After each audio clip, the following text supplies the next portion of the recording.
Gather, veterans. It's time to join the fight. The long war begins.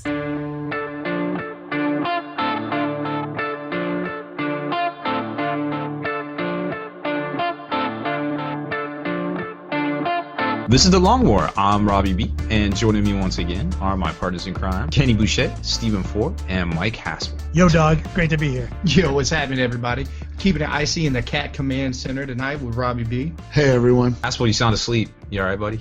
I am hurting. Not gonna lie, but I'm getting ready. Unlike Juice, who has to get up at 4 a.m, I'm getting ready to go to work. So it's not gonna be pretty tonight. That's all I'm gonna say.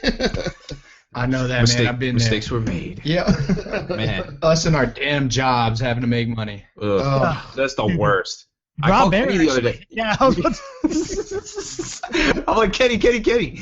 He's like, what? I was like, I figured it out. He's like, what's that? I was like, look, how easier would it be if we just got more money? That was it. I was like, Rob, you cracked the code, bro. You figured it out. Just more money. It would just be so much easier. And then I realized what I said, and I was like, oh, yeah, I'm dumb. Yeah. Going to bed now. I'll say the darndest thing sometimes. It's like 2 a.m. He's like having like a waking sweat, dream, and he's like, I think I figured it out, Kenny. I'm like, yeah, you did, bro. Yeah, nailed it. Nailed it. Oh man, well, it's great to be back, guys. I found out the problem with my technology. It turns out 4 gigabytes of RAM. You need more than that to operate a web-based business. Turns out. Yes, sir. So you need more than that to do almost anything on a tablet to play any video game. Yeah, so I literally ran Spikey Bits and the Long War for about 8 months on a netbook with about 4 gigabytes of RAM. So we're going to be upgrading this. After operating system and browsers, you were like barely hitting in 2. It's so bad. I don't know what I was thinking. I was looking at the specs. I was like, where's all my RAM going? And I was like, I only have 4 gigabytes. Wow. Mistakes were made. Yes, sir. It was brutal. So we're back. It's episode 54, and the title for tonight is Should Toughness Replace Armor Value in 40k, which I think is pretty saucy given the current armored crate toughness versus dreadnoughts not toughness. Are you gonna let me ask you real quick. Is the literal name armored crate and it has toughness? Yeah. It's literally armored container. Armored containers are more heavily armored in Warhammer 40k than dreadnoughts. So I have a question: do people realize that a dreadnought is a container, is a sarcophagus for an actual ancient space marine? Who has toughness of his own? I mean, are we understanding what's actually going on here? This is what you do. This is how you play dreadnoughts from now on. You buy a container and put his ass in it. That's now what you just broke the code. There it is. We need step 1, more money. Step 2, put the dreadnought inside the armored container. Inside the armored container. Now I figured out a solution to this problem right now. So we need more money. GW just hires us, and then we fix all the problems with toughness value and our armor values.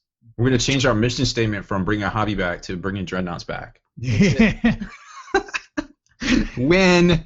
Step 3, profit. Yes. Nice. No.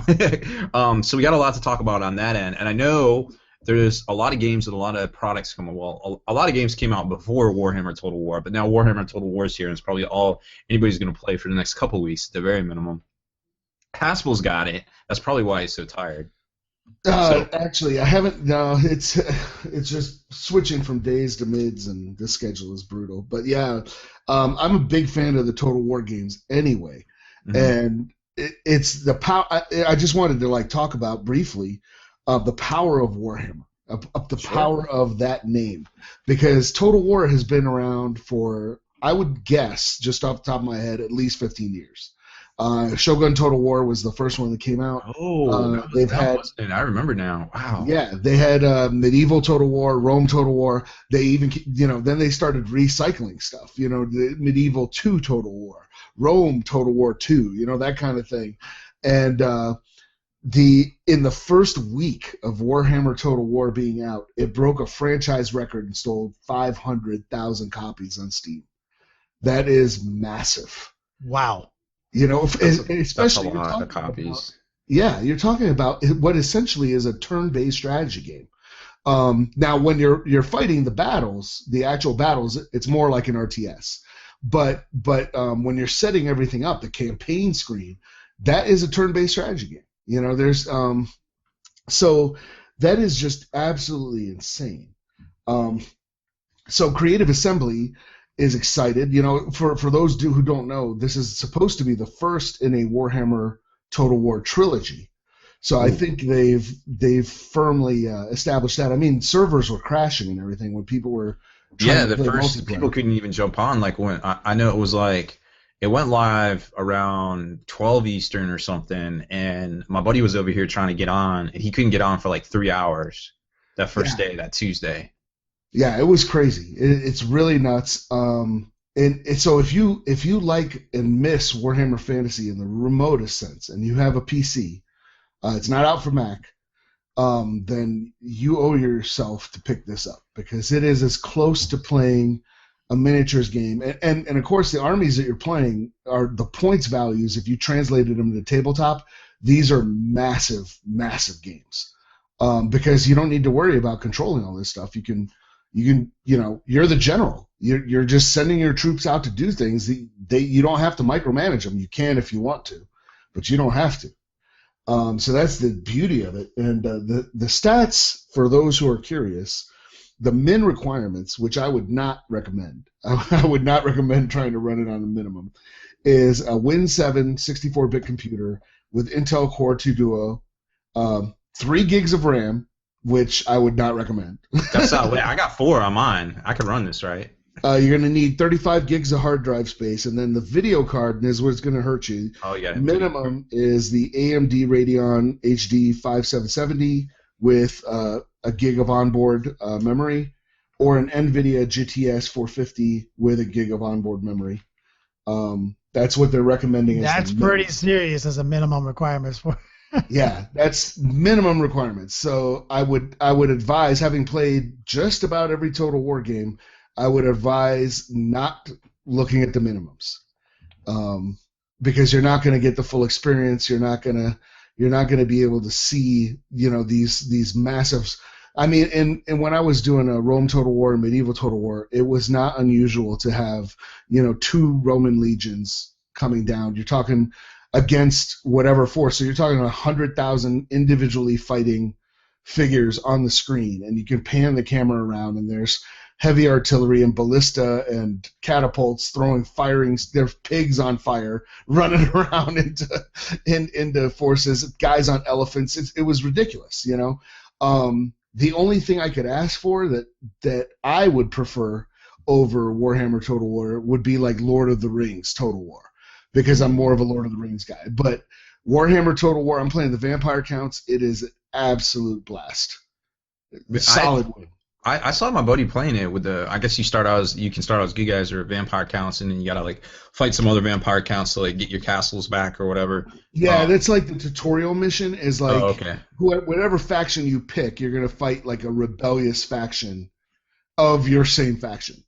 And it's not quite those big sweeping battles you talked about, but the battles that he was playing, like the scenery, like the mausoleums and like all the crazy like Warhammer style stuff, but like all the creepy like graveyard like gates, and you could see all of it. And what I thought was really neat was you could see how these monsters, like he had some Vargeist, and you could see how these things actually like moved and were animated, and they were just like kind of wonky, kind of like almost like Pokemon, like they just kind of like hopped along like rah, rah, rah. And like it was just really cool to see them interacting with like the other forces and just kind of watching all that. You could zoom in and stuff. That's crazy, because like I could barely.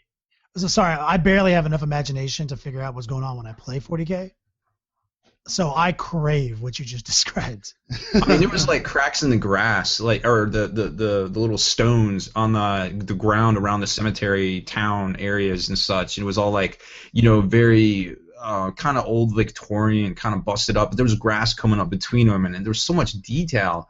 It was just like trying to look at everything all at once almost.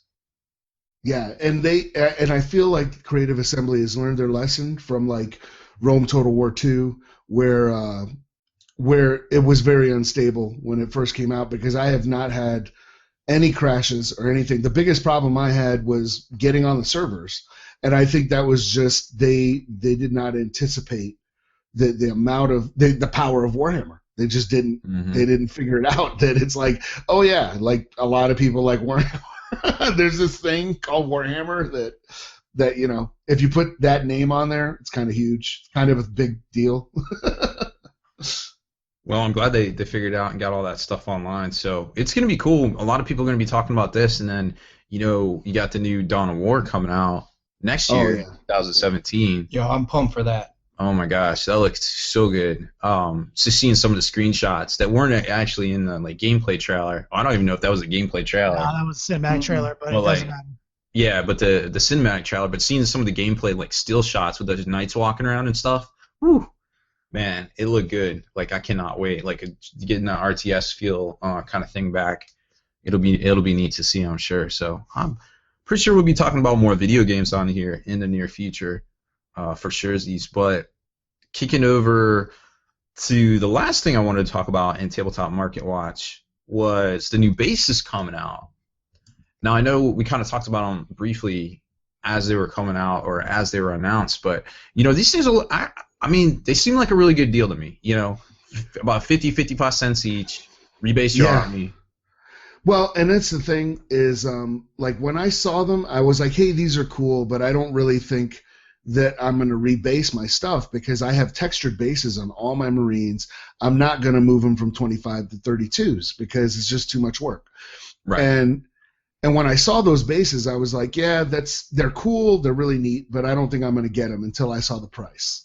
And then I was like, wait, $33 for how many bases? Like 50 bases? That's insane. I think it's 60. Yeah, it's crazy. Dude, Yeah, that's I was crazy. It's pretty unbelievable. It's like, I'm right there with you, Haspel. I'm like, man, damn, I'm not about to switch my bases over for no 32s. Like, just playing like I've already got work. And then all of a sudden it's like, man, I really don't want to do it because now, and they're expensive, but you're telling me they're textured, they look cool as shit. They're very grimdark. Yeah, and they're 32s and everything else. Like, now it's the no-brainer. Like, aren't we glad that we decided to hold out, you know, and we actually valued our time for doing our 25mm bases just a little bit longer. And So now all of you a get sudden to have now- these, yeah. Yeah.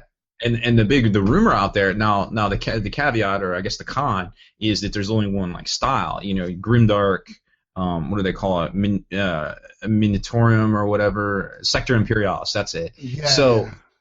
So there's only one style, but now we're hearing that the Age of Sigmar battle board, that's why that thing's been delayed, is because they're going to drop that on us. They're going to drop the Age of Sigmar baseline on us right when they reboot everything. So it's like, yo, now you play Sigmar. Now you can rebase your minis in the rounds. We got all the rounds, and guess what? Here's the new tiles too. So like, good on GW for that. Like that's straight up good. And now, I mean, I don't know about you, but some of this Age of Sigmar, that tile, that battle board, that looks fine. I could put my Iron Warriors on it, whatever. Yeah, 100%. I got plenty of armies that would look phenomenal on that set. Like, they're really doing their due diligence and whatnot of like putting out this stuff. And you want to know what? This is them putting their stamp on saying, hey, it's not the fact that we aren't going to do bases. We're just like, this is what we got, guys. Like, they aren't going to probably compete with everybody else and put on, 1 million different kind of bases. But let me tell you what, if they did, they'd make a buttload. Make a buttload of cash on them back, I think. Yeah, no, it's going to be interesting to see if they come out with additional styles, like if they're going to keep the line going, or if they're just going to be like, okay, we're good, this is where we stop, we're stopping. And we've seen them do it for everybody else. Look, they've done it with dice. Every set, every army that has come out, every race has their own, set of 8 or 12 dice that comes in it. So I mean, I just don't see why maybe they don't go down that path. Yeah, without a doubt. Like I don't know. And obviously, I'm sorry, but like obviously tooling and doing machines and stuff like that, that is obviously must be a little more difficult to do than dicing. But you would have to think GW doesn't source out dice. You know what I mean? Do you think they have to do? Yeah, they do. Oh, yeah. So couldn't they do this simply? Just do the same thing with all these bases, so they don't have that's why I'm curious to see how these things come. Wow. Because allegedly, don't know this for sure, and I really don't have any way to fact check it, but I've heard it from multiple different people, is that in China, where if you notice a lot of the bases, sometimes you get the little packages, the sealed packages, they say made in China on them, right? Well, apparently, there's like whole factories in China to just make these round bases, these round plastic bases for G-Dub. So I'm wondering how they come in these boxes, like if they're on a sprue and we clip them, or if they come in a loose package. Man, you know what's crazy? While you guys were talking, I was doing a little bit of exploratory research on what's competitive basing from all of our alternate basing companies that we love and we enjoy. People in the base world right now, the resin-based world, are going to need to reevaluate the costs because it is crazy price difference right now. Yeah, I mean, Secret Weapon, for instance, is about it's $90. It's $90 yeah. SRP if you wanted the same amount of bases. Now, obviously, if you're like a veteran, a long one, you get 20% off. That'll bring that number down to $72. Right. GW right now is $33 for 60 bases for the same size. And any online retailer in the world who carries that product, who gives 20% off, you're getting them for $26.40 for the same amount of bases. $72 versus $26.40. But you're limited to one style, you know, because I'll play the devil's advocate here. Today you are. Sure. Right. Because like with my Grey Knights, I have these sweet temple bases from like Micro Arch Studio that are absolutely gorgeous, and they suit my army and work perfectly. There's no way I'm gonna just trade that up. You know what I mean? Like that's when if they come out with new Grey Knights or some new Grey Knight thing, I'm gonna go back to Micro Arch Studio and buy the same temple bases. Going into the future of a new world that GW is clearly getting new. You know, they're doing all these things to get the new bloods in and everything like that. They're setting up for the long game. We're talking about going into a world where this is the first like Imperial Sector 1. I mean, what about when we get like the War for Armageddon or this or that, and all of a sudden you have 10 different base styles you can pick from that are literally less than 50%, more than 50% cheaper by volume than the current competitive price tag in the industry. Yeah, and so there's two different ways to look at it, like I was saying. Like the guys out there like Justin Secret Weapon, Elric's Hobbies that we talk about so much too, that obviously they have great discount codes on the Hall of Veterans too. But they have, they have a head start. They have many lines of bases out there. But what's to say Games Workshop can't come along and be like, yo, hey Mike, we're rebooting the Grey Knights finally, and guess what? There's a base kit that comes out with them too, like a limited edition base kit. But then that means I have a lot of rebasing work to do. That's what you just said. You might not rebase, but that's what I'm saying is like they come out with a new rule set for this new formation, and oh no, look, new bases came out at the same time that matched this faction. I would have to.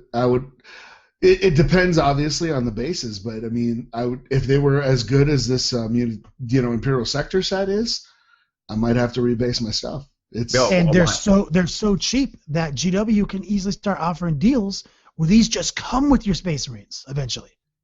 Like it comes right inside the box. Buy a tactical squad with 10 guys, and they come with this base, and it's only this much more money. You're like, oh shit.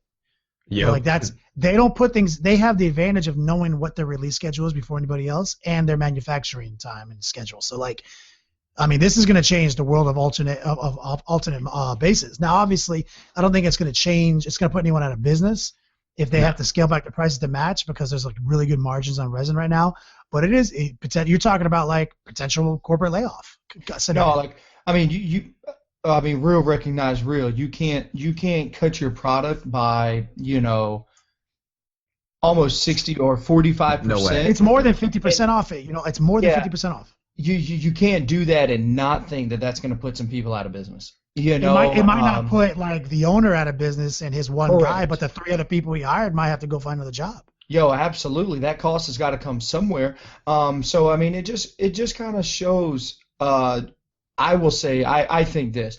I think we're years off. I think any manufacturer, obviously, if I'm a manufacturer, I'm sweating and I'm like, shit. I would put myself kind of on a timeline, like, I need to make my money in the next little bit, and then I need to get out of this, because if GW keeps going down this path, we've already noticed you can't compete with them, right? We've seen the companies, go out of business with modeling companies and stuff like that. When they decide to get into something, they get into it. So funny story. I just got a random text from somebody that says, Age of Sigmar. They did away with fantasy and replaced it with this. Wow, I have a lot to catch up on.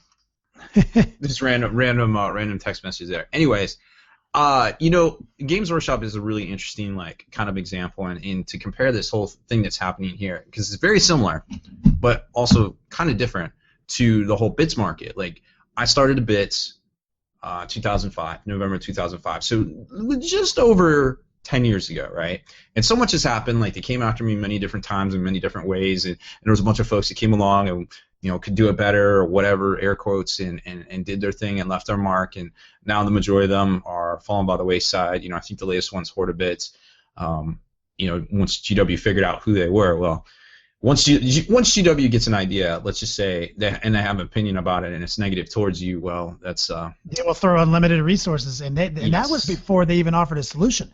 They didn't even offer a solution to replace the bits market. They just shut it down. Now they're offering a solution while potentially trying to make a power play to shut it down. Exactly. That's crazy. That was the comparison I was going to make. Was, you know, they are basically coming out with a direct product that, and think about it. This is not the beginning. This is like middle phase almost, because they changed the game with 32 millimeters. You know, back in November.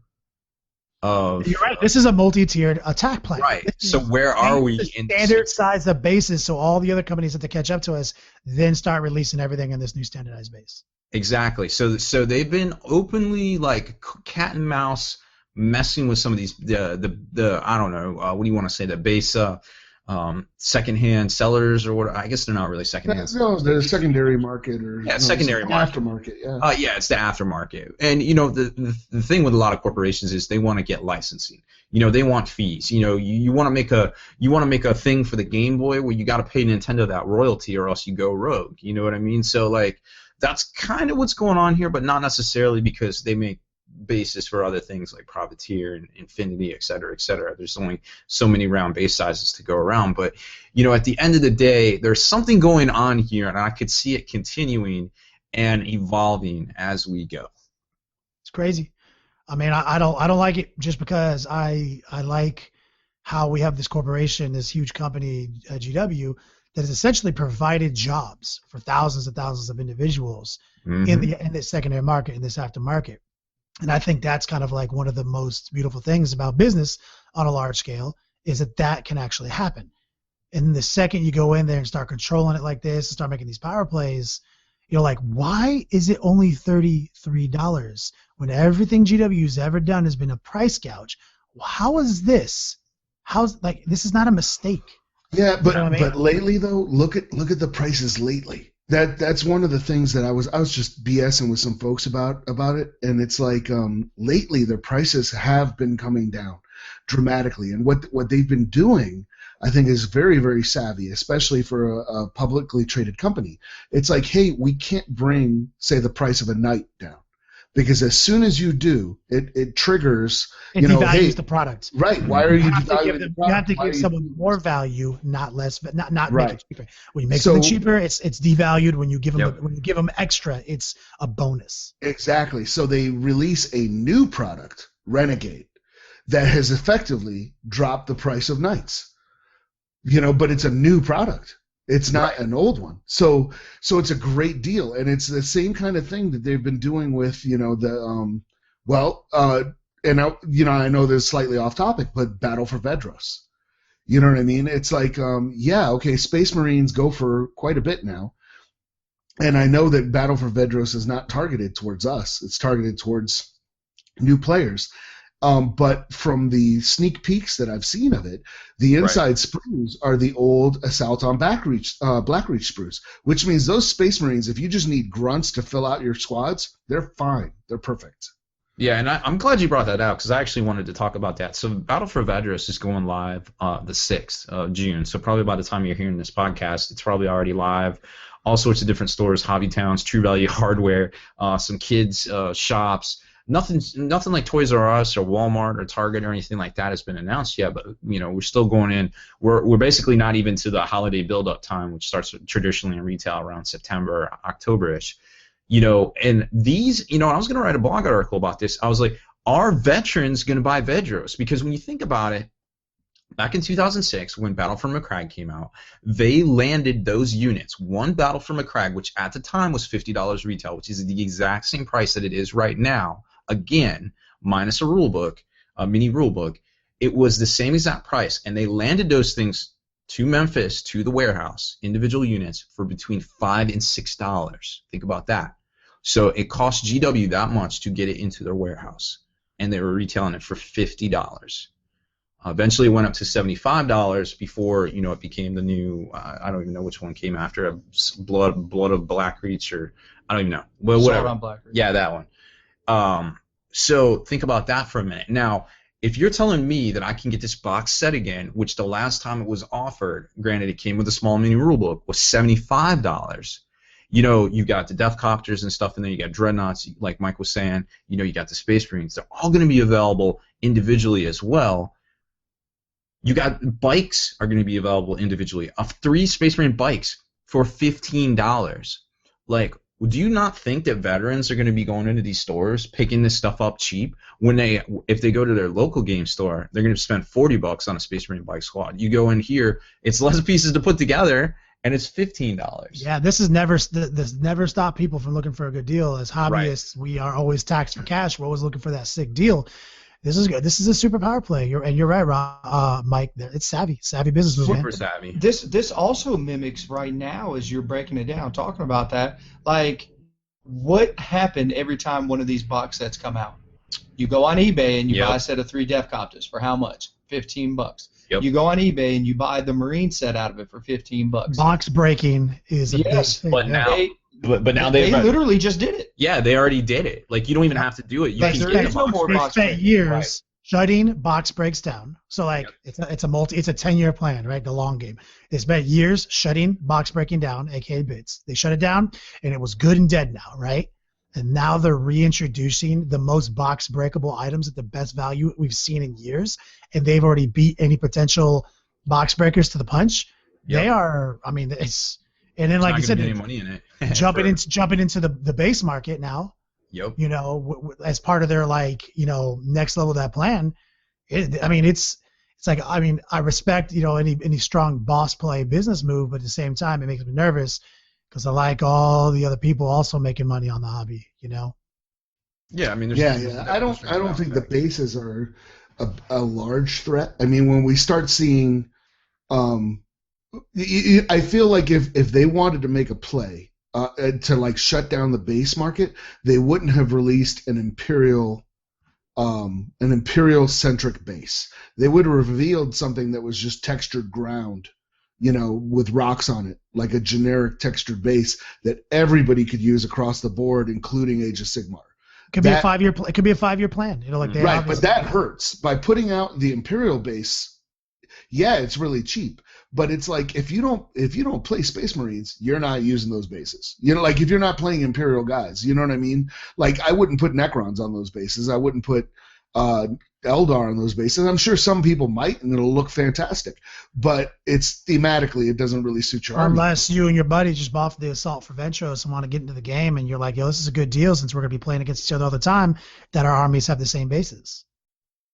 I guess, yeah. I mean, I would have thought though that if you're looking to make a bigger impact, like, hey, we're gonna impact the aftermarket of bases, then the base you put out is something ubiquitous that every army can use across all your game systems, and that would be something that's just random ruins and debris with some rocks and whatever on there, and that's it. Potentially one flaw so far. Well, this could also be a PR move. If they came to the table and it looked like to everyone else out there that they wanted to take over the base market, it could actually backfire on them and say, wait a second, I actually have loyalty to my base company, you know, and I don't like this hostile Walmart takeover and what monopoly that you're trying to come on. So, like, no, I'm actually going to stay with who I am.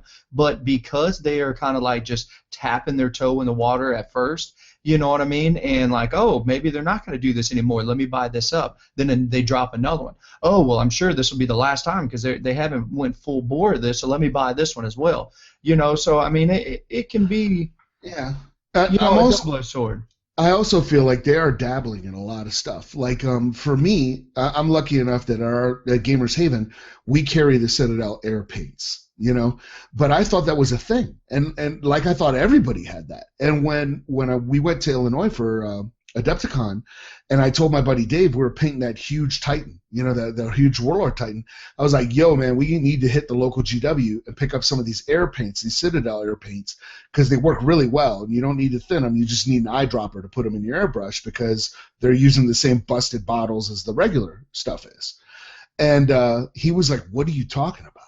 And we went to the GW store, and there were no Citadel air paints. So I feel like they're testing different things too, and that could be part of this. You know, hey, let's put out this whole baseline, and it's cheap. I mean, when I saw that it was 60 bases, I couldn't believe it. I was like, wow, man, this is ridiculous. Like, and it's not limited edition. It's not like, oh, it's just there. You know, I'm like, that's and let me point this out too, because we haven't brought this up. In the past, like very recently, if you wanted to get a couple bases, like you're like, hey man, I need a couple of extra bike bases, you had to buy Citadel's little base bag that came with like, you know, 10, 25 mil, a couple 32, like 540, a couple of bike bases. It was basically just a smattering of stuff. And you're like, I literally need these bike bases, and that's it. I don't need all the other garbage, right? Yeah. They're not selling the new bases that way. They're selling them by base size. They're selling them in every configuration for a good deal that you can imagine. Yeah, I mean, there's multiples in there. It's not just like you get 3 in here. They do sell the smattering, but at a good deal. They do sell the individuals at a good deal. You're right. They are testing the market to dabble in. Right now, it's all speculation, but it does seem like for all the people out there who thinks GW is a stupid company, doesn't know how to do business, like it's not seeming that way to me. Nah, they're definitely proving some people wrong. But anyway, before we obviously do a half hour on GW's bases, right? I definitely wanted to ask Haspel if we did have any world famous webcast recaps to go over. Yeah, we had a couple of things. Charles Hook said that Manbeard Painting, that's the guy who did our armies for Adepticon, Zach. He said he's going to duplicate the 4 Long War Helldrakes for his Dragon collection. Zach did an outstanding converting job and painting job for us at Adepticon, so it looked really, really good. So he's got that to look forward to. Those Helldrakes were the prettiest girl at the prom, for sure. Oh yeah, without a doubt. They're all hot. And then Gabriel Blut, I hope I'm pronouncing that right, he suggested something during the webcast recap that got my gears turning. He said, what did we think about tournaments with a draft-style unit selection with like escalating points, no formations? Would that help balance out tournaments? And we kind of felt that for a tournament, that would be way too much bookkeeping and take up entirely too much time. And tournaments right now are already a time crunch. But for a league, you know, that sounds amazing, because then you can just be like, hey, we have this many players. There are only 2 Land Raiders. No, it's cool. If you start off with like, we're doing 12 people or some shit, right? And then you're like, okay, so everyone call their factions now, you know, and everyone calls their factions. Okay, so now you have the metric of like, I've got 12 people with these factions. And if like there's 3 Space Wolf or Space Marine players, and there's like this and that, then you come up with your metric based on what you feel is appropriate as the league organizer, and definitely all come up for draft day, and you maybe even draw straws for who gets to what draft picks, what round in the draft, and then you even start trading those draft picks around, and then do this thing like a fantasy football league, man. Yeah, absolutely, and there's no drawing straws. Like obviously this is 40k, so we've got to either do a king of the hill, dice or something. You got to roll some dice, like whoever rolls the most. Or do a tournament for draft pick placing. Ooh, now I like that is how you introduce the tournament into it. This is the draft tournament. Oh my god, and it's just like sports. Oh my god! And then you have a tournament at the end. You know, you do it just like sports teams. Like, you know, the worse you do, the better your picks are. Yep. Like to refresh the team. So like, you know, you have to go to. God. So like You think people would purposely lose to get the best pick? Yeah, absolutely. That's a strategy in the NFL when it seems like you're not going to win. In Yeah. 2012, the slogan was "Lose for Luck." The Indianapolis Colts were allegedly purposely losing so they could draft Andrew Luck in the upcoming to be their next 14-year quarterback. Whatever you want to do to get better draft picks, do it. And that's how you do the tournament. And then you go into the league. This is a sick idea. It is fantastic idea. So thank you, Gabriel, for priming that pump. Because and then you have a tournament at the end for the Shiva or the Sacco. I'm done. I love it, man. It's oh my god. And then Juice, Juice is an avid fantasy football player. Then the people who, let's say there's people who didn't want to be in the league, but they can get into the fantasy league of the league, and you can play 2 tournaments. You can play the league draft plus the fantasy tournament of the league with 6 other individuals playing their own tournament. So then you can at the end of the league, you could announce all the winners. Mm-hmm. Yeah, and side bonus, right? For super nerds like me that don't know anything about sports ball, I can now talk like I sound like I'm playing fantasy football. So you're really just talking about your 40k league. You just start talking about how you did so good in your league and all this stuff bullshit. My people HQ or my quarterback. Yeah. Oh, man, you'll never understand this phenomenal trade I just pulled off, man. Yeah. This is super clutch. Yeah, Logan. You don't know about Logan? Oh man, is that? Yeah, Logan. He's in a veteran Canadian for league. sure. He's CFL. I traded Lucius the Eternal. Lucius, what year did he get drafted? Lucius? A long time ago. He's actually, he's an older player. He's a veteran, but he's still got some years left. Yep. We'll get Juice involved. Haspel and Juice will go back to the Beats Lab, organize this thing. We'll use Juice's knowledge of what we think the maximum number of elements available to people are. Obviously, a force organization chart needs to be changed a little bit to model this, and then I think we have the right people for the job in this podcast between Juice and Haspel. Oh yeah, and just to kind of give a breakdown, a fantasy roster is, the standard loadout is 1 quarterback, 2 running backs, 2 receivers, a tight end, and a flex position. It sounds a lot like a force org chart to me. I know, it's exactly. super. No formations, just straight force. Yeah, org. and then there's a flex spot to allow you to have either a third running back or receiver or a second tight end. You also pick a defense and a kicker. So you literally just, you get 1 HQ, 2 troops, 2 elites, and break it down, and then you have a flex box to put you in other stuff. So the defense would be you just pick a faction, and that's however good. And it's one guy's job in the league is to come up with, we'll make the chart for you, but you need to come up with a game chart. You need to track certain things in the game like kills, et cetera, and you fill this out, and then it's someone's job in the league to input it on your Facebook page, so the people who are playing the fantasy league can track their stats. Mm-hmm.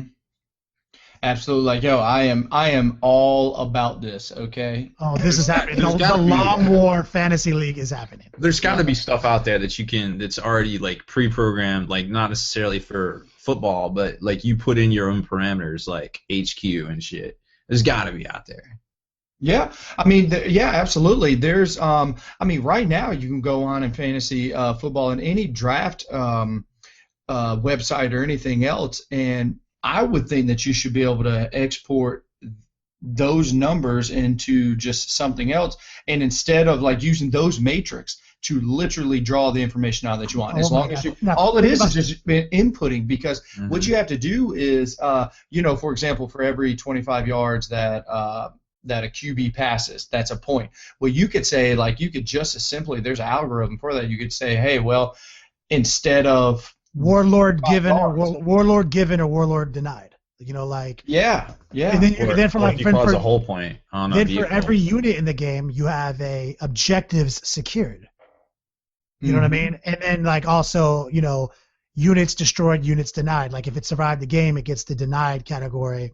And if you track how many units it destroyed, there's literally simple things we can apply to these to make our amazing fantasy league. Yeah, does the unit survive past turn 3? Oh. Is it dead before turn 3? Stuff doesn't die. It can come back. It can gain experience. It could get stuff. Yeah. So No, you're thinking like the old leagues, Rob. No, we don't care about none of that. which is stat tracking for the people at home. It The always draft, comes back. Yes. the draft is for the people who are playing, so it's like this weird, fun, balanced way to play where you don't have it. You can't have all these same exact spam army repeated 3 times. And, Yeah. Oh, this is Right. the defense. If you pick the Space Marine defense, how many did, and it's, so for example, defense gives up, you start with 10 points. If the opponent, so if I have the Panthers defense, if I keep my opponent to 0 points, I keep my 10 plus sacks, anything else. If all of a sudden I start the game and my opponent has 12 units and I table him, I get my 10 points. If he has a third of his army left, I get 7 points. If he has half of his army left, I get 5 points. And do a scale down just like that, and it literally is just like a defense in the game itself in fantasy. Oh man, Football. that's awesome. And I love it. I kind of want to play this right This now. is dope because then I'll be like, I'm gonna pick Mike Haspel's, Dread Knight in my, in my running back position. I'm gonna pick, Robbie B's. I'm gonna pick Pask for my HQ. I'm gonna pick, Juice's, Lictors for my tight ends or something. You know what I mean? And then I'm gonna build my own dope ass fantasy team, and it's gonna be so baller. Yeah, this is pretty awesome. Like, if we could get this matrix down, like, we could literally put this up, and for every major event that's out there, like, hey, fantasy, 40k fantasy draft starts 5 days before Adepticon. And get everybody involved. Get up to, it's just like FanDuel. We could literally have 20 leagues going on, with people, different players, and across. I mean, there's stuff out there. We just got to convert it to what we want to do. And I'm gonna tell you what, with the people that are right here talking, if we put our minds to it, it'll happen. As usual, GW hire us. But let's jump into a commercial break, guys, real quick, so we can hit up the meat and potatoes of this episode. Dear veterans, quickly, make your way to thelongwar.net and find out how to reap your hard-earned spoils of this long war. For our allies at secretweaponsminiatures.com have rewarded us all with an extra 10% discount on all Secret Weapon Miniatures merchandise. So stock up, dear veterans, and enjoy.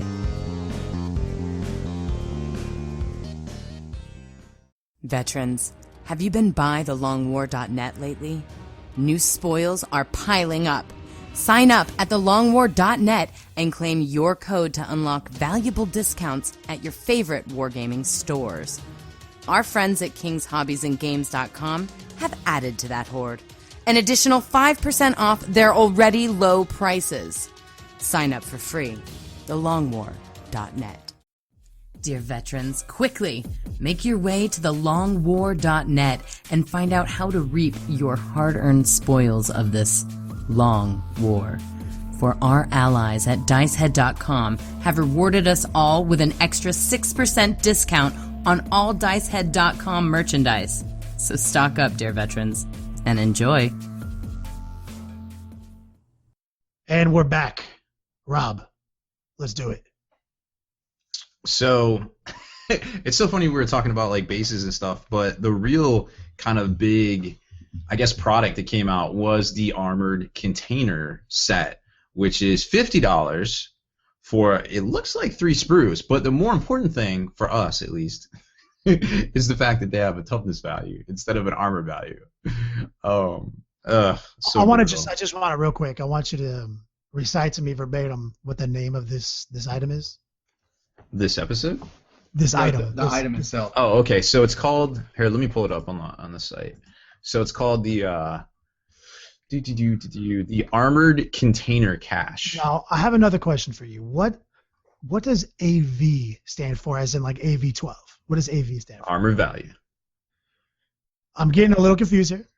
I don't know why. First off, Kenny, why would you be confused that a armored cache, obviously a armored cache would have a toughness value? What are we talking about here? Yeah. I mean, duh. I'm slightly confused by the lingo here, by the verbiage, and this is one of those things. Like, I'll tell you guys real quick. Last time we talked about the armor container, that no one knew the rules. We made the podcast, put it up that night. Was online till 3 a.m. like I normally am. So the 6 a.m. guys started sending me screenshots of the rules because they were getting their packages in the mail. and someone sent me like a picture of like, hey, how about that? Toughness 7, 6 wounds. How do you feel about that? And Dreadnought still don't have toughness. And I mean, at that moment, I can't express to you the gauntlet of emotions. You almost turned into a Blood Angel or Death Company. Like the Black Rage took me over. Like basically, if you were filming me tight in and just kind of slowly like zooming in on my face, I would have won an Academy Award. Like for like just the emotions that ran through my face with like no facial tics actually happening. Like I can't express to you enough my disappointment with the whole state of toughness and armor value in 40k right now. And real quick, Kenny, I just want to run you through a Q&A real quick. An armored container, obviously armored containers, toughness 7, 6 armored container has toughness value. What is a dreadnought? Dreadnought is a container, as a container consisting of armored plates. Yeah. So, are you telling me that is you would agree the description for a dreadnought sarcophagus would be a armored container to carry a single dude, a single guy? Okay. And also, I want you to look at the inside of this armored container that they have their Space Marines walking around and stuff. Tell me, how close does it mirror the interior of a Rhino? Looks a whole lot like, well, obviously there aren't tracks. Okay, so we've got that. Just inside, just guy walking out of the ramp. What is? I mean, you see the little. Let me ask you something. What is a Rhino? If you really want to get down to business, I think that is it's a metal box container. It's an armored container. No, it's a metal box. And I do want to point out that these metal boxes, the armored container, metal boxes have guns on them because grimdark. Wait, what else has a gun on it? I feel like that is a Stormbolter, just like a Rhino. I am obviously this is if you're playing a long war drinking game, you're gonna get drunk because we're gonna talk about dreadnoughts and armor values. And you're literally probably messed up. You're gonna need to get your cell phone out. You're gonna need to dial 911 and just kind of keep your hand over the hover. No, don't even get it twisted. Hit that motherfucking one right now. You will be needing their assistance by the time they show up to your house. It is preposterous. And I think that, so we're not going to sit here and bash, obviously. We're just illustrating something we've been talking about that's near and dear to our hearts for a long time. And some people online were talking to us. We were all talking earlier. And I think David and Clay Cruz and Haspel, I think we all had individual conversations with different individuals, and kind of more than one person posed this same suggestion. And that simply is the title of this show. What if we just abolished AV in the game and what's a toughness? How hard would that be to do? Break it down for us, Ken. Yeah, honestly, I don't think very hard at all. Well, we definitely talk. I mean, we obviously, we're smart individuals, and we can sit here all day and we can be like, well, if Strength 8 needs a 6, or Strength 8 needs a 4 to interact with T8, and it's pretty much that means T8 is AV12. We can sit here and do math all day, but that's obviously not what GW does. So we can come up with another rule set. Like, and also, how do you make a vehicle still spicy and unique, still like a vehicle, but have toughness? Like, what would still make it, have the vehicle prefix? Like, why would it even matter? And that's simple. All the rules already exist in the main rulebook to make all vehicles in the game have toughness instead of arbor value. You still have facings, you still have front arcs, you still have side arcs, and you still have rear arcs. And you just got to be a little bit more generous with the wound counter, just like the armored container is 6 wounds, and you got to just scale back the toughness a little bit. Even though I believe armor 12 is toughness 8, I would concede that armor 12 can be toughness 7, which is more wounds than whole points that you're used to. Like, if you go all the way down the chain to AV10, Orc Trucks, we'll go with Orc Trucks right here. They're only 3 whole points, AV10 open tops. Well, how do you make that a toughness value and still be a vehicle? Simple. It's toughness 5. Like, there it is. It's toughness 5. It's toughness 5, and it has 4 wounds. Not 3 whole points, but 4 wounds. Has armor save dash, and it can get cover the same way that all vehicles do. They get 25 skirmit rule. 25% of any facing that you're firing upon gets covered. Just like you don't change the damn thing there. And here's the kicker. All vehicles, with the exception of vehicles with open top special rule, would have the Eternal Warrior special rule. So an open top truck, it'll get smashed by an armor 10. Not like I hit it with my strength 10 attack and I didn't actually blow it up. No, you obliterated it, dog. It instant killed it. You know, a force weapon, guy coming down hot with a force stave, it destroys it. But obviously, he's not going to be able to do that to a Rhino. He's not going to just be able to instant give an armored tank, you know. And so you can just walk it up from there. You can say a Rhino is toughness 6, 4 hull points, and it's not open top, so it's got Eternal Warrior. You know, you walk it up yet again. A Wave Serpent, toughness 7, 4 wounds. And it has the Jinx special rule, so it gets a 4-up cover save on a Jinx. Same deal. You can walk it all the way to the Imperial Night Titan. You know, and that thing is toughness 7 or toughness 8. I would say armor 13 is toughness 8, roughly. Yep. You know, toughness 7 or toughness 8, whatever. Give it toughness 8. Give it more hull points than it has right now in wounds. It gets 6 wounds. Make it 8 wounds toughness 8, you know. So that its price tag makes sense when compared to a Wraith Knight at 6 wounds toughness 8, because it costs far more points and it doesn't have D shooting attacks. A Land Raider could be toughness 8, 6 wounds. You know what I mean? Like you just walk it from there. And then what about all these other special rules like it will not die? It will not die still affects toughness. And what about the same as it does a vehicle? And what about but here's one though. What about Venerable? We talked about that earlier. What do you think Venerable should be?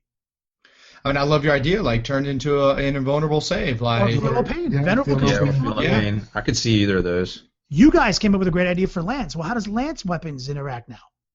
just turn it into poison. Yeah, Poison 4 versus vehicles, man. And then whatever armor facing on a vehicle you are determines the toughness that you're interacting with.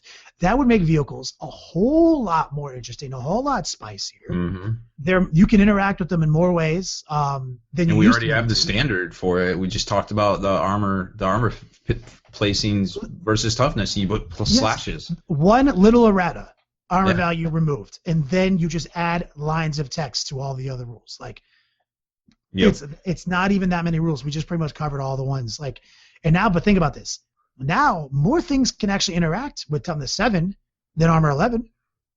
Think about it.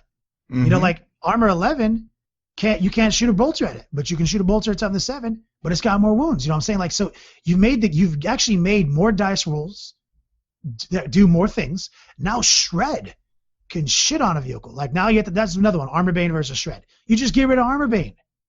Shred is now, or I mean, the Flesh Bane is the rule now. Flesh Bane / Armor Bane. It's the same rule now. You know, literally. And that way you don't even have to go back and like fix it until you reprint those specific texts. Well, also you could just as easily say that Armor Bane is still a thing.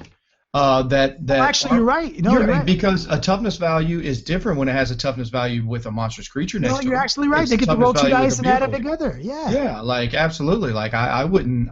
It's the same concept when you're using ordnance weapons. You roll 2d6 on things and take the highest. You get whatever.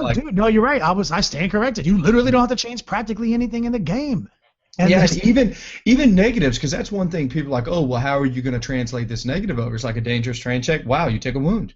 Like, that won't change. And actually, it makes more sense. You're telling me a Rhino doesn't have a built-in redundancy, that it can't keep going with one track or half a track? Like, they make tires now that you can go up to 45 It's literally insane in the 41st millennium that, like, these vehicles... Like, you have to assume that that any place you as a player could put a vehicle is not a place that vehicle can't go. You know what I mean? And so you just make a dangerous terrain check, take a wound. Yeah, simply take a wound. Like, you don't worry about the There's no vehicle is going to have an armor save. That's just not a non-savable wound. Mm-hmm. And that goes to say if no vehicles have actual armor saves, then it goes to show why a Knight Titan needs to have more hull points, because the Wraith Knight comes with a 3-up armor save.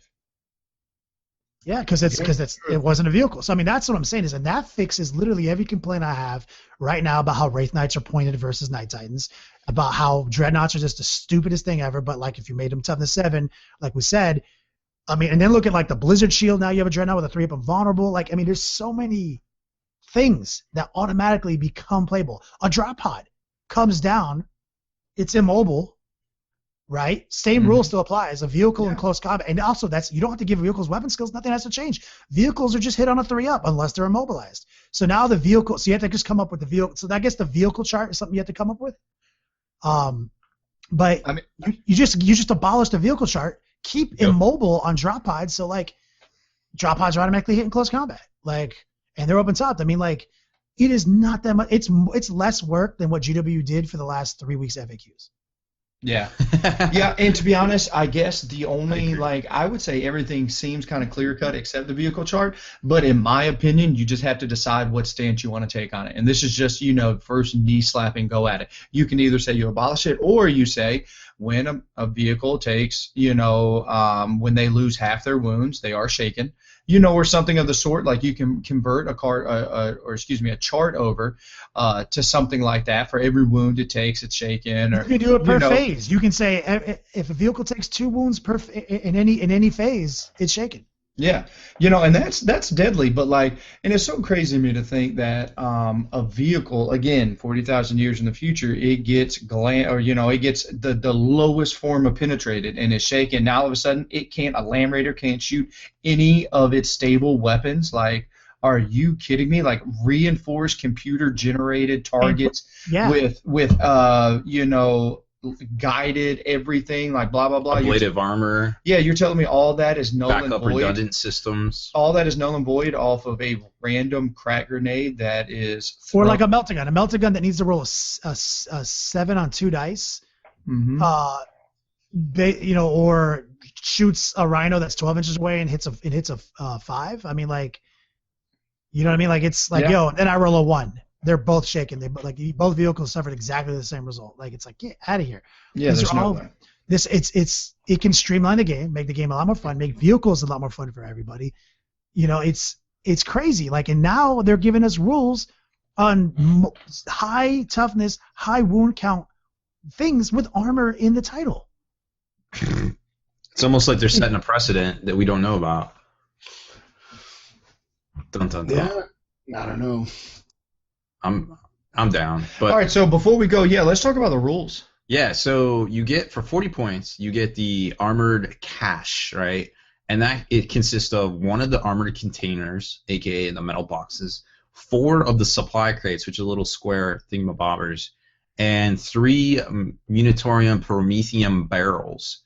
So they all have to be set up wholly within 12 inches of each other. So I like that. I like that rule right there. No ambiguity there.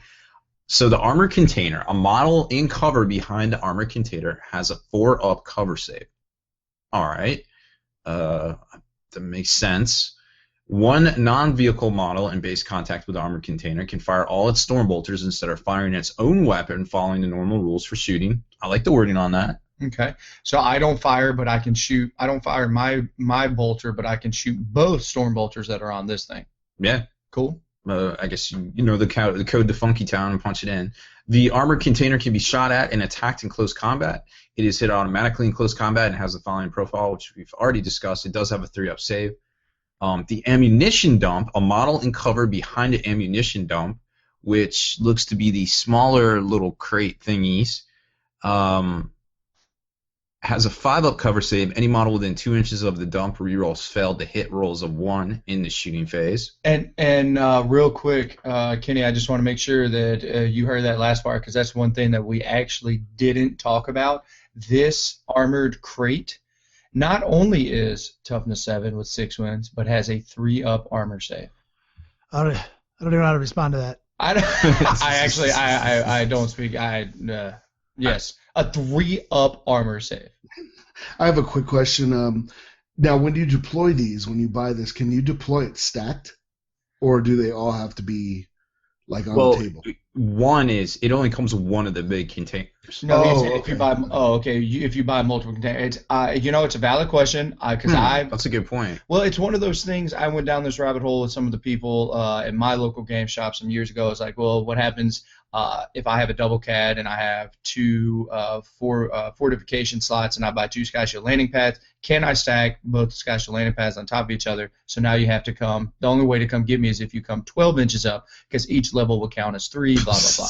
So I was like, oh, this is valid. I want to look into this. But I think at that point in time, I found in some rules, I'm pretty sure it doesn't say shit in there right now, because it doesn't say anything for terrain in the 7th edition rulebook or in the new rulebook. But before, you could not place pieces of terrain and stuff like that on top of each other. They had to be a minimum of 1 inch away. Right. And I think, well, the reason I was asking is I was like, you could bring essentially your own line of sight blocking terrain if you could stack. Right. There might be some caveat. You can only take one of these caches. So the armor containers count as battlefield debris, so they are not terrain. The supply crates count as battlefield debris ammunition dump, which we just talked about, and the Promethean barrels count as battlefield debris fuel drums. So none of them are classified as air quotes terrain. You can't teleport them and all that stuff. So the fuel drums are really interesting rules. A model uncovered behind the fuel drum has a 5-up cover save. Okay. However, each time a unit successfully makes a cover save, on the roll of a 6, immediately roll another dice. On a 1, the shot has caused a minor explosion. And the unit that made a cover save immediately suffers an additional D3 Strength 4 AP 5 hits would ignore cover. These additional hits use random allocation, and vehicles in turn are hit on the armor facing nearest to the fuel drum. But any flamer weapons fired by the non-vehicle unit within 12 inches of the fuel drum in the shooting phase can change its weapon type from assault to heavy or from pistol to heavy for all us Blood Angel players. If it does so, the weapon gains the torrent special rule until the end of that phase. Wow, that's kind of that's kind of nice. I'm thinking, I'm trying to think of how I could use that with my sisters. I'm like, quite a few ways. Yeah, hand flamers, dog, and all that. And all of a sudden, hand flamers just turned into a heavy torrent flamer. Ooh, so brutal. Yo, how about a battle wagon full of burner boys? Yeah, and now all of a sudden 4, not the whole unit, but 4. How many? Is it one? It's one model per container or per barrel? Any non-vehicle model within 2 inches. Any flamer weapon fired by a non-vehicle model within 2 inches of the fuel. So literally, your entire. And a fuel drum is literally a fuel drum. It's a little a half-inch round kind of cylinder kind of thing. So you hide the whole unit behind the crate, and then when someone gets close to your objectives, you pop out to the side, and you're like, man, 10, 12 torrent flamers right here. Heavy flamers, by the way. If you're playing in the Beats Lab, heavy flamers. No. It literally it says any it turns into flamer. It turns a assault flamer into a heavy, or a pistol into a heavy. So any flamer turns into a heavy, and it gains the torrent special weapon. Yeah, seems good. Burning all the peasants in their thatch roof cottages. Thatch roof cottages. My God. Ugh. And then there's some special rules for the containers themselves, the armored containers, where they could have stuff inside if you're going to play with those rules, like a Xenos creature or nothing of note or uplifting primers. So armies and Imperium get +1 to their... Yeah, there's all sorts of crazy stuff in here. For 40 points. 40 points. 40 Seems points. good. It seems like every time I have 40 points with my army, I'm buying this. I just, I would like to see that tournament organizers would not allow this. That's just how I feel. Hold on, one second. Can you fly your Flying Hive Tyrant across the table and get within 2 inches of his container and then shoot your little electrostop grub? I mean, battlefield debris. Yeah, it's not actually owned. So this is not owned by anybody. No, this is a fortification that can bleed in any army. With the data sheet above, alternately you can use to represent objective markers and everything. Yes. So it is not owned. It's not player owned. When it is on the field, it has no. It is not assigned to a detachment or anything else like that. That is already a thing. So yeah, I could just see it says any non-vehicle unit. I mean, it's just like it's dope. There's like all sorts of things that you can do with this. Oh yeah. The one thing I don't like is it's 40 points. I don't know. Too little. I feel like it's too much. I think it's way too much. I think it puts too much into some different things. Like, so let's just let's put it into a breaking perspective, right? So some of the things that it is giving people is better. You don't even need the psychic phase for a lot of armies, right? So ammo dump for the thing, it allows you to re-roll hits of 1. Any model within 2 inches of the ammo dump re-rolls fails to hits of 1. So like tactical doctrine for some people. Yeah, so this is literally more of a double redundancy for things. Like a Tau army will get real with this because they have all sorts of ways to take double flamers and shots that get their BS down to 2. Like, I mean, it's pretty crazy. Yeah, so I mean, you got stuff like that. You again, let's introduce this into a an Eldar army. Like, obviously, we know everything gets better with certain things, but like, this is ridiculous right now. You're telling me all their... Doesn't that already exist though? Like, can't you take the ammo dump and stuff on other existing fortifications? As upgrades, yeah, Yeah. some of Yeah. them. Most, but you're already into it for a point sink. Yeah. You know what I mean? Like, you're already into Paying it. 75 I- points for a sky yeah. shield, 55 points for an Imperial bunker. Yeah, is the this cheap one's as well. 40 points. Yeah, you're just telling me it's 40 getting all this points? stuff. It is. It's 40 points plus 10 points for an ammo crate. Like 55 points for an Imperial bunker, which is the cheapest thing you can get, and then you got to pay 10 points for the ammo dump. And Yeah. this is already coming with, and this is it on crack, because it comes with 4 of those supply crates and 3 of the barrels. So you get 4. You literally, if we're equating each one of those count as And they 10. get to be 12 inches away, whereas like the Imperial bunker has to be almost touching it. Yes. Like you get to spread your forces out and get multiple lines of fire and still benefit from some of these effects. It is definitely it is on steroids. Yeah, and then each one of those Prometheum, I thought it was like a one-use only, but it isn't. So you're telling me, again, let's put this in perspective. The bunker itself looks to be about 6 inches long. So add 12 inches on each side. So now it has a total of 30-inch threat range that it can, the girth that you can put, and space out one of the 3 every 10 inches. You can put one of those barrels. So now those barrels, if you lay them down or whatever the case may be, they're an inch long. So now within your 30-inch gap, all of a sudden now you are at and be within 2. So you have a 15-inch range within that 30 No, inches. I think it says they have to be wholly placed within 12 inches of each other. So I think you have to have you're talking a radius now. That's fine. That's still way better than. Oh yeah, sure. Yeah, absolutely. But it's still, so again, so cut my number in half. So now all of a sudden you have a torrent anybody within whatever range of 15 inches. You know, for wholly within. So yeah, so 16 inches, because you can put them right on outside of the 12-inch mark. So there's 12 inches plus 2 on the outside of that, because you just have to be within 2 inches of a barrel, right? So like, I mean, that's just for 40 points. Yeah, I feel like I need to get my incinerator Grey Knights out again. Yeah, and No, also for real. what I don't like about this is true line of sight block and terrain for 40 points. I don't like that at all. I don't think that you should be able to get like I have a unkillable Death Star that you can't see, and the only way that I'm actually have a chance to beating you is on turn 1, is if terrain isn't ridiculous, whatever. Well, they don't care about terrain anymore. They can be wherever, because they're going to put their conclave directly behind this piece of terrain where you can't see it. No, it's a very powerful, and it is. And it's because powerful. it's because it's the 40. Again, people can do that all day, and they have been with a Bastion. They can do it with this, but it is more expensive with a third of the upgrades. Matter of fact, a Bastion has no fucking upgrades. You have to spend 75 points base before you buy its first ammo crate. Yeah, and to be honest, this is safer for you, because this has 6 wounds with a 7 toughness 7 with 3 up save. You get on top of a Bastion, and literally one haywire shot, one whatever, you have a chance of crumbling down and killing everybody inside and on top. Guess what a haywire grenade would do to a metal Container? Yeah. An Armored. Oh, so a haywire, you're saying that only hurts armored and metal. So what do you think it would do to this armor container?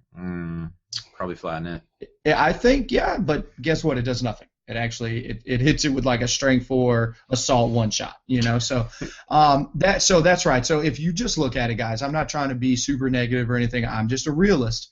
You know what I mean? And I'm trying to keep it real with you right now. We don't want to see for fucking 40 points every army in the sun that has this, and if, for the love of God, if all of a sudden you can have multiple, you put 2 of these things out here or 3. I mean, it's just, now you're starting to make a Well, flip. because the Purgation Squad just became a hell of a lot more important now that if they have Torrent, I mean, dude, there's so many things too. Like I could, I mean, they're a lot. They're just as much of a liability as well, because if I come in and I've got drop pods, if you don't box me out, all of a sudden now my drop pods with flamers and everything else are heavy. I don't like what it does. That's my first instinct. I could see that. I don't have nearly that level of hatred for it. I'm still fixated on the whole AV toughness thing. I'm just like, Toughness. I'm used to people having some combo that is just obnoxious.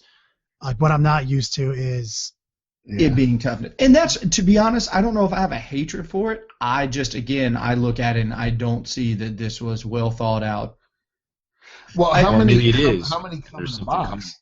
Yeah. Like, You get 3 sprues in the box. So you basically can make, by the contents of the box, you can only, I think, make 1 of the. Wait, scroll. No, you get 3. So 6 large supply crates. So, yeah, you only get in 1 box. You only get enough to make 1, 2, 3, 4, 5, 6. To really only make 1 of these. You can make the whole combo once. Don't get it twisted. Who doesn't have a stack of barrels? Yeah, in some boxes. No, I think you can make 3. You get 3 armored containers. You get 9 Promethean barrels. You can only use 3 in each, and you get large 6. Supply and 6. You get 6 large and 6 small. You can one set. Mix and match. Yeah, with this one box set, 12. you can make 3 of these caches. Yeah, you sure can, because you mix and match the large and small crates. So you're telling me if that isn't going to be a formation, buy 1 for 40, or you can run this cache formation, which allows you for 100 points at a 20-point discount. You get all 3 of them. well, I feel like I need to pick up this kit. Yeah, it's only $50. Hell, I needed 2 for 40 points. Okay. You buy now. Oh man. Well, I love it. I think we've hit all our points today for sure, and given triplicates and supporting documents along the way. Yep. DNA test confirm. Shenanigans. Haskell, you still here? I am. Yeah. Okay. We know you got to get to work, buddy. Why don't you take us out? Okay. The truth is, you're weak, and I'm the tyranny of evil men. But I'm trying, Ringo. I'm trying real hard to be the shepherd. Check out thelongwar.net. Become a member of the Hall of Veterans today for the fastest growing library of war game related video content, modeling, painting, and playing. Not to mention all the sick discounts I receive from some of our sponsors. Thelongwar.net is committed to bringing hobby back, and we can't do it without you.